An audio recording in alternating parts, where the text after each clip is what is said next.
I get it, FPV looks fun, but it is super confusing. Now I dove in head first after a couple months of research, but man, it would have been so much easier if I had known these tips. Today we're gonna cover 6 things you should know before getting into FPV. Chances are you've already heard this tip, but I'm going to repeat it because it's that important. You have to start with a simulator.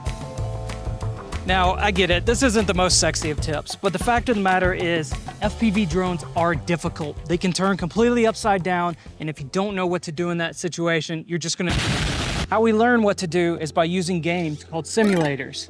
Now, most modern simulators can be run on a laptop like this, but you are gonna need a remote controller. There are a ton of great radios you can use, and which one you use depends highly on which protocol you want to use. The 3 modern protocols are TBS Crossfire, ELRS, and DJI's plug-and-play system. Personally, I use a Radio Master Boxer and Express LRS 2.4 gigahertz, but you should use what's appropriate for you. Some people suggest buying a cheaper radio just to dip your toes into the hobby, but I'm kind of the mind that you should buy once, cry once. If you're not okay with spending money, this probably isn't the hobby for you. We'll get into that later though. Today I'm using a simulator called Uncrashed. Now it doesn't really matter which simulator you use, what's most important is that you put 20 to 30 hours in so you can be ready to fly an actual FPV drone. Before you can get to that point though, you gotta put your time in the simulator. Now, like I said, I wouldn't stress too much about which FPV simulator to use. When it comes down to it, they're all gonna be a slightly different feeling than the actual FPV drone you use. What's most important is that you take the skills you learn in the simulator, apply them to real life, because that's where you're really gonna learn. Now, if you would like a comparison between different drone simulators, let me know, maybe I can do a comparison of the most popular ones. Tip number 2 is one that would have saved me a ton of headache, and that's there's no such thing as a perfect drone. Drone manufacturers would love for you to believe that their latest, greatest drone does everything well, but the fact of the matter is there is a reason why FPV pilots have so many different types of drones. My first drone was a 3.5-inch Cinewhoop. My thinking at the time was that it could do pretty much everything well. It could fly outdoors, it could fly indoors, but the fact of the matter was it was just okay at both. Now, a Cinewhoop is a great choice for a starter drone, but be realistic about what it can do. It's not gonna fly like a 5-inch. Trust me, I get it. It's a ton of money and you wanna make the right decision.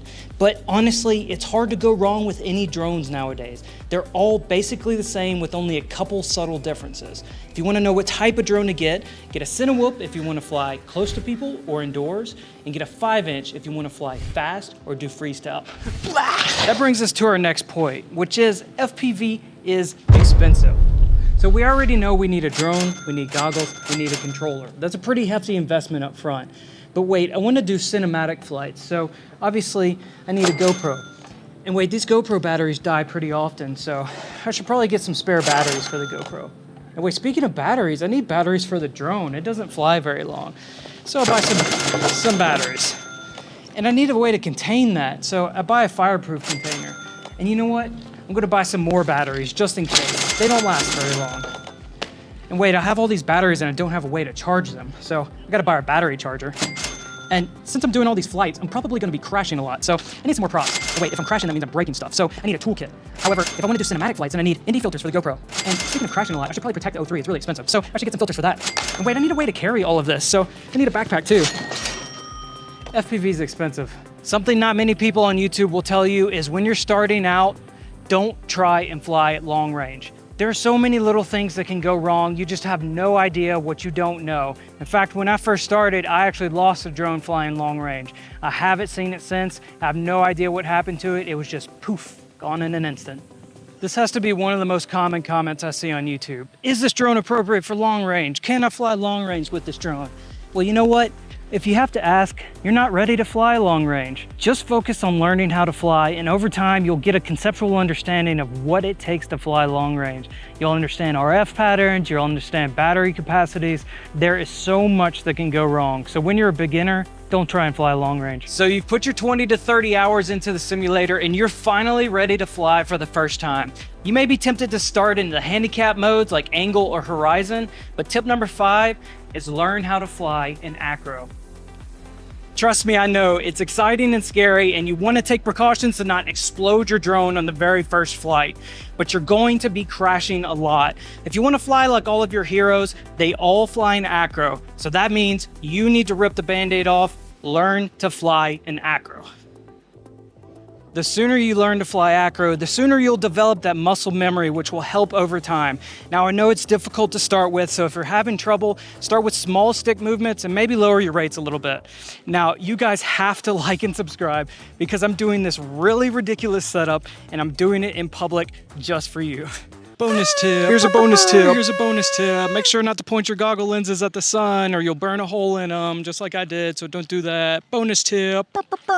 So this last tip is one I've never seen on YouTube. However, it could be one of the most important tips, and that is make sure you conceptually understand how your antenna works. Forgive the sweat, it's 105 degrees today and I am dying. So I'm gonna include a graphic so this makes a little more sense, but most people have what's called an omnidirectional antenna.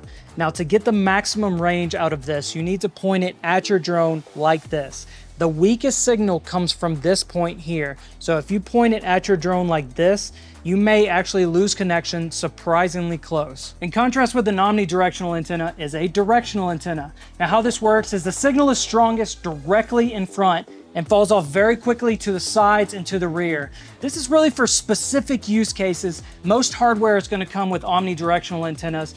And I know this sounds like a good idea, but like we said earlier, you don't want to do long range to start off. There's so much you don't know about it, and this falls into that. It's very easy to screw up and lose your drone if you're using one of these. And those are the tips I wish I had known before starting FPV. So if you think I left anything out, leave a comment below. If you want to know how to build a drone, check out this video.